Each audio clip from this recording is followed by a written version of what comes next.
আসসালামু আলাইকুম প্রিয় ভাই বোনেরা, যে যেখান থেকে আমার ভিডিওটা দেখবেন সকলে লাইক কমেন্ট শেয়ার দিয়ে পাশে থাকবেন। আজকে আমি আপনাদের নিয়ে আসলাম, আমি আমার পাশে একটা বাসা ছয়তলা। এই বাসায় একটা ছাদের উপর ছয়তলা ছাদের উপর ফুলের বাগান আছে, বিভিন্ন ফলের গাছ আছে।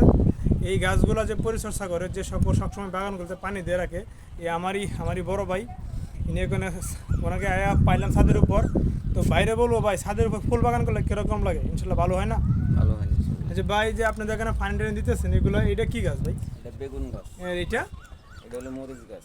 সকলে দেখেন যে এটা বেগুন গাছ, এটা মরিচ গাছ। এই পাশে আর কি কি ভাই আছে এখানে আপনার এখানে? এখানে মরিচ গাছ আছে, আচ্ছা, বেগুন মরিচ গাছ আছে, পেঁপে, ডালিম গাছ আছে, ডালিম গাছ, এটা কি পেয়ারা গাছ আছে, পেয়ারা গাছ, আম গাছ আছে, জামরুল গাছ আছে।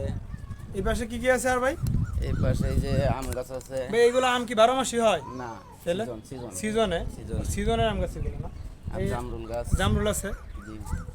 এই যে দেখেন আপনারা ভাই, একটু দেখেন ভাই, জামরুল দেখেন, এই যে আপনি জামরুল গাছ। ভাই এগুলো কি ধরতেছে? হ্যাঁ, এটি ধরতেছে। এগুলো ফল ধরতেছে জামরুল, এই যে দেখেন সকলে একটু কাছ থেকে দেখেন, এই যে জামরুল ধরতেছে।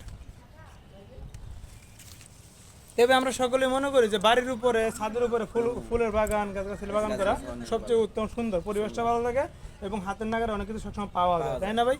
ধন্যবাদ সকলকেই।